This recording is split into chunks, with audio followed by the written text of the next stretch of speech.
Deworming की इतनी सारी मेडिसिन्स मार्केट में अवेलेबल हैं, तो लास्ट वीडियो में मैंने आपको 5 सबसे अच्छे डीवर्मर मेडिसिन बताई थी। उनमें से मुझे बड़े सारे मैसेज आए हैं कि आप सबसे अच्छी और एल्बोमार, हाईटेक और नीलचाल में से सबसे अच्छी कौन-सी है, आप हमें ज़रूर बताएँ। तो आज की वीडियो में हम आपको बताने की कोशिश कर रहे हैं कि आपने एल्बोमार या फिर नीलजान या हाईटेक आपने किन एनिमल्स को देनी है और कब-कब आप इनका चुनाव कर सकते हैं। सबसे पहले बात करते हैं एल्बोमार की। एल्बोमार होती है अल्बेंडाज़ोल, ठीक है? ये सबसे फर्स्ट डीवर्मर मेडिसिन है जो हम छोटे बच्चों को देते हैं। काफ को ये मेनली दी जाती है। छोटे बच्चों से लेके फिर आप इनको बड़े में शिफ्ट करते हैं। जब आपका जो काफ है वो 3 महीने बाद जब आपने उसकी डीवर्मिंग करनी है तो आप उसको अलग सॉल्ट इस्तेमाल करेंगे। 3 साल से 3 महीने से छोटे काफ को आप अल्बेंडाज़ोल से डीवर्मिंग कर सकते हैं। अल्बेंडाज़ोल की जो एल्बोमार है उसकी जो डोज़ होती है 2 से 3 एमएल प्रति 10 किलो बॉडी वेट। अगर आपने इसे बड़े एनिमल्स में इस्तेमाल करना है तो भी बहुत अच्छे रिज़ल्ट इसके आते हैं। ये एक ब्रॉड स्पेक्ट्रम एंटीबायोटिक है। ये हर तरह के कीड़े को मारने में सक्षम है, पर इसे आप सिर्फ़ नॉन प्रेग्नेंट एनिमल्स में इस्तेमाल करेंगे और कोशिश आप ये कीजिएगा कि ये सिर्फ़ हेल्दी एनिमल्स पे ही दी जानी चाहिए। ये कीजिएगा कि से सिर्फ़ हेल्दी एनिमल्स को दी जानी चाहिए। ये वीक एनिमल्स को जो कमज़ोर हैं, बीमार हैं, उनको आप डीवर्मिंग कभी भी स्ट्रेस की कंडीशन में आप नहीं करेंगे। जब आपका जो एनिमल है, जो पशु है, वो स्ट्रेस से बाहर निकल जाए तभी आपने कोई ना कोई डीवर्मिंग उसको करनी है। छोटे बच्चों में आप इसकी जो बूस्टर डोज़ है वो 14 दिन के बाद आप इसको रिपीट करेंगे। ये होगी हमारी एल्बोमार की बात। आगे आती है हाईटेक जिसमें मेन सॉल्ट होता है आइवरमेक्टिन।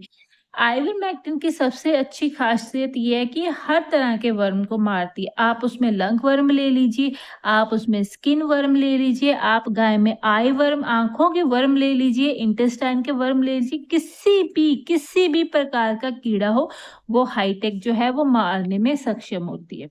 ठीक है? अगर आपकी गाय या फिर भैंस में गिड्ड वगैरह आती है, आँखों में गिड्ड वगैरह आती है, सफ़ेद पस वगैरह देखने को मिलती है,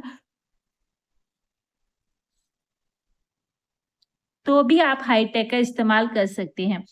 गैस्ट्रोइंटेस्टाइनल इन्फेक्शन, पेट की आंतड़ी की किसी भी तरह के इन्फेक्शन के लिए भी आप इसका इस्तेमाल कर सकते हैं।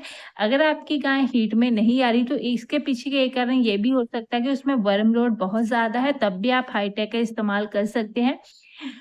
इसकी जो डोज़ होती है वो 3 एमएल प्रति 10 किलो बॉडी वेट होती है और ये बिल्कुल 100% प्रेगनेंसी सेफ है।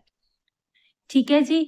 इसमें आप नॉन प्रेग्नेंट और प्रेग्नेंट दोनों तरह के एनिमल्स को आप दे सकते हैं, जबकि जो अल्बेंडाज़ोल होती है, एल्बोमार, वो प्रेगनेंसी सेफ नहीं मानी जाती है। ठीक है? आगे आती है नीलजान। नीलजान की सबसे अच्छी ख़ासियत ये है कि ये लीवर के ऊपर बहुत ज़्यादा स्ट्रेस नहीं डालती है। ठीक है? इसमें आप जैसे डीवर्मिंग के बाद आम तौर पर आपको लिवर टॉनिक्स वग़ैरह देने पड़ते हैं, तो इस केस में आपको तकरीबन आपको नहीं देने पड़ते क्योंकि इसमें जो कॉपर है, कोबाल्ट है, ज़िंक है, ये बहुत अच्छा कवर अप कर जाते हैं लिवर के स्ट्रेस को।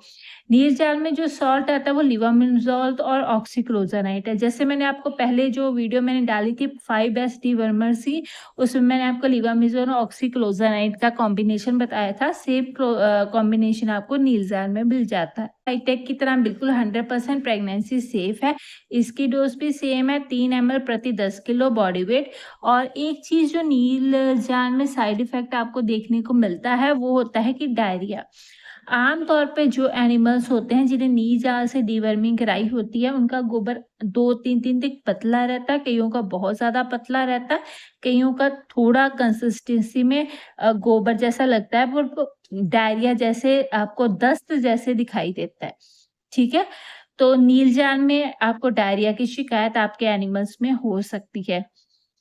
आप हर 3 महीने में आप डीवर्मिंग करते हैं, आपको 4 सॉल्ट चाहिए होते हैं, तो आप ऐसा कर सकते हैं कि सॉल्ट को आप बदल-बदल के दे सकते हैं, ठीक है? लीवामेज़ोल का आप इस्तेमाल कर सकते हैं, लीवामेज़ोल ऑक्सीक्लोज़ेनाइड का, एक बार आप आइवरमेक्टिन का इस्तेमाल कर सकते हैं, एक बार आप फर्बेंडाज़ोल का इस्तेमाल कर सकते हैं अपने प्रेग्नेंट एनिमल्स के लिए, जैसे रेफोबिन वगैरह आती है, ठीक है? जो रेफोबिन आती है वो फर्बेंडाज़ोल होती है, ये भी 100% प्रेगनेंसी सेफ है। तो आप 3-4 बारी ऐसे बदल-बदल के जो सॉल्ट है वो इस्तेमाल कर सकते हैं। आप देखेंगे कि आपके जो एनिमल्स हैं वो बहुत ज़्यादा तंदुरुस्त रहेंगे, हेल्दी रहेंगे। तो मैं उम्मीद करती हूँ कि पूरी डिवर्मिंग की कहानी आपको समझ में आ गई होगी। तो ऐसी और वीडियोज़ के लिए आप हमारा चैनल सब्सक्राइब कर लीजिएगा। अगर अभी भी आपको कोई सवाल का जवाब है जो आपको नहीं समझ में आ रहा, तो आप नीचे हमें कमेंट सेक्शन में बताइएगा, हम उसका जवाब देने की कोशिश ज़रूर करेंगे। Thank you.